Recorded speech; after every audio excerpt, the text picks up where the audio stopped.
Hello mga ka-abroad. Hello rin sa mga ka-ex-abroad natin all over the world. Tapos na ang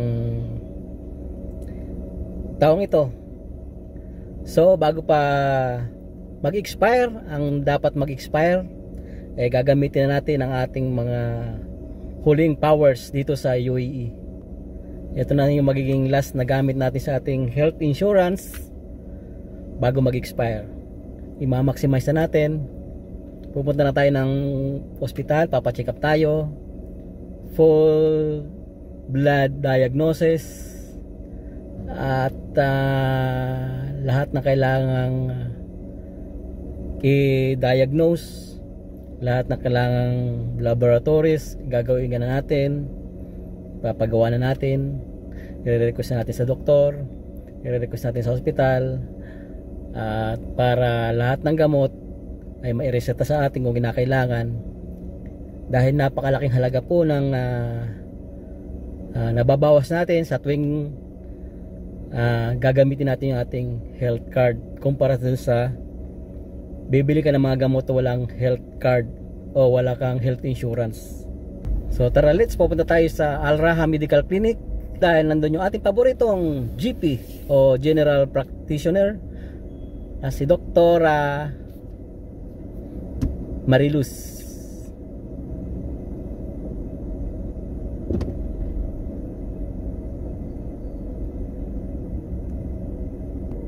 So kung manggagaling ka dito sa parte ng Electra, dito sa may manggagaling ka ng Airport Road o dito sa Hamed Center, ang gagawin mo lang, kakaliwa lang tayo dyan sa stoplight. So kunin natin yung kaliwa. Dito lang tayo sa second lane. Stay sa second lane, kasi doon sa pagkaliwa natin, yung pangalawang right naman ang ating kukunin. Ayan. Then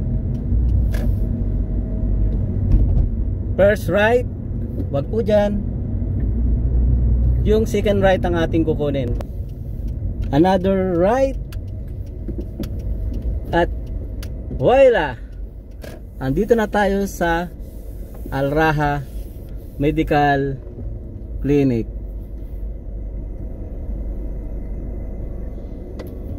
Katabing-katabi po lang nila ang LLH Pharmacy o Lifeline Pharmacy.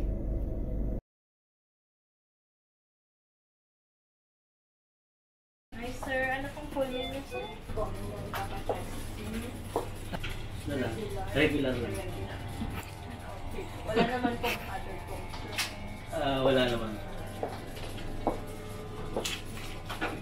Kailangan ko nang i-maximize yung aking health card. Patapos na eh. Nasa ganito na. Sorry. So, Wala naman pong upupuin. wala naman. 36 pa dito.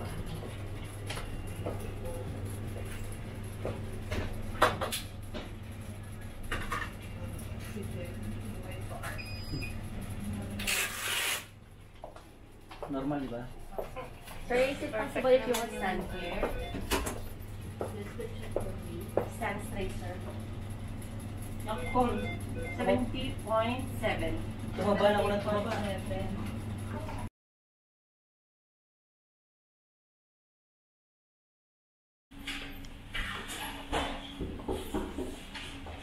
Doktor, good afternoon po. Nandito na pala Sir Mario.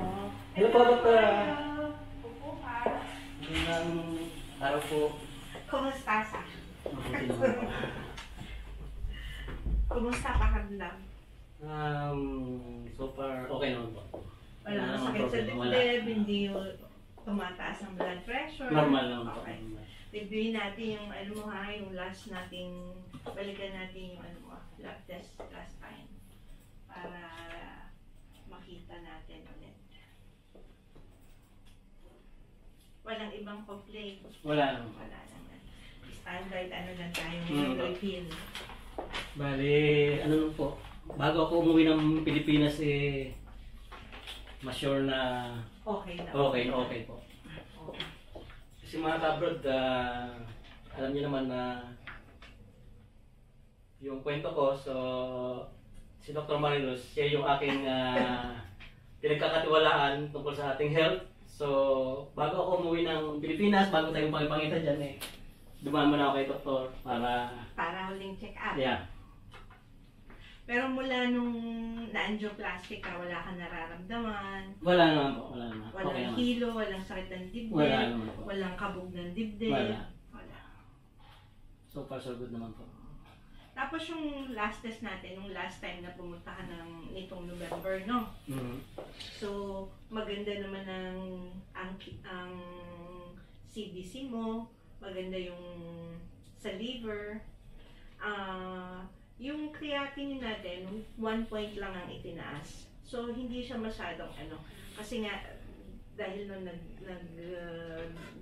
gumamit ng dye para sa angioplasty mo, no? So, medyo tumaas siya ng konti. But, yung full function ng kidney mo, okay pa siya. Tapos, ang urea mo din, which is function din ng kidney, maganda. Walang protein sa ihi. So, maganda. Pati ang cholesterol mo, very good. Now, ang cholesterol mo, only 58. So, talagang maganda siya. So, urine mo din, clear. So, wala dapat ipangamba. Wala tayong dapat ipangamba. Basta dire-diretso lang kailangan yung gamot mo. Tapos yung pamangkain. Saka syempre every 3 months or 6 months magpa-follow up ka lang. I-check.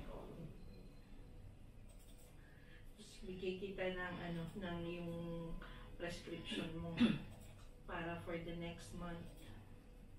So sa mga ka-abroad natin, mga ka-ex-abroad natin na nandito sa Abu Dhabi, sa mga karatig area, dito sa UAE,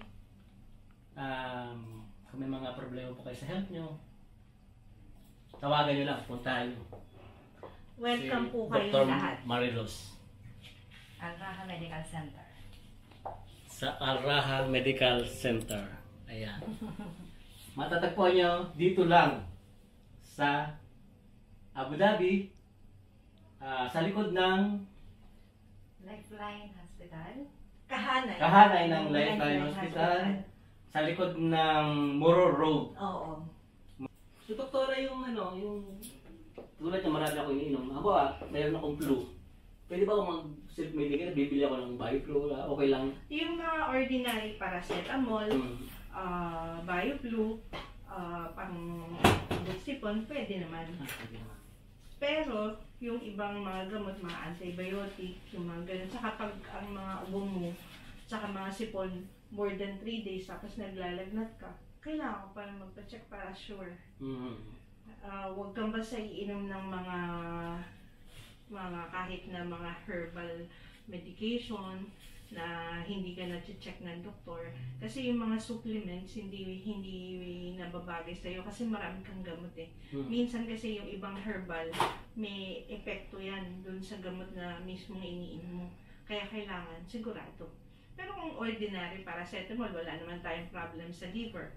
So, okay lang. Okay lang. Pero yung mga ibuprofen, mga diclofenac, ganyan, mga naproxen, iiwasan natin kasi hindi ka naman wala ka namang renal failure or anything.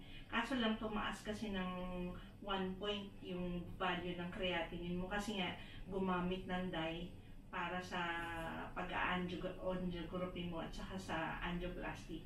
So, ilelesen natin any medication na ang nagme-metabolize ang kidney. Yun. Saka huwag kang masyadong high protein food. Although wala pang protein sa ihi mo. Pero kasi 1 point higher ang creatinine mo. Otherwise, normal na normal. You can do anything you want. Mag-swimming ka, mag-jogging ka, mag-biking ka, anong gusto mo, mag-hiking ka. Ito po, siguro maraming magtatanong nito. Hawag po yung Pag-inom. pag-inom, yan. Yan tayo. Yan, sabi ko ano ngayon. Pasko, bagong taon. Yan. Di ba, pinag-usapan na natin yan noon? No alcohol. Kung very little wine, why not? Once in a while. Pero talagang alcohol hindi maganda para sa'yo. Kasi may hypertension ka. Tapos may nagbara na yung sa heart mo. Lalo ang smoking. Why? Kasi ang smoking magsisikip ang mga ugat-ugat mo yan. Kaya hindi maganda yung magsisigarilyo ka pa kung maiiwasan mo. Saka yung alcohol. Itatry mo talaga na iwasan. Kasi bawal yun. Saka yung parang wala naman eksaktong bawal na pagkain sa'yo. Kasi so far everything is good. Pero kasi lahat ng pagkain kailangan moderation. Not too much of anything. Hindi naman pwedeng ito, hindi mo na talaga kakainin, ito kakainin mo. Hindi naman, kasi wala ka namang kidney failure, wala ka namang liver natin maganda, sugar mo maganda. So, you can eat anything you want in moderation, parang healthy lifestyle. More on the vegetable side, yun. Pero no, walang, pero sa alcohol and smoking, Talagang, yun lang talaga, bawal. Bawal. So, okay na to? Yes. Maraming salamat po. Maraming salamat. Ingat, ang ingat. Salamat po. Sige. So, yan mga kabrod.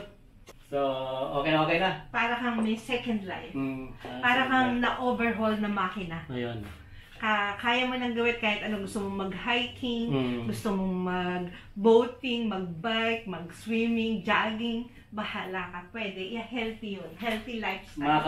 Makakapaghabok tayo ng mga manok. Bawal ang sabong.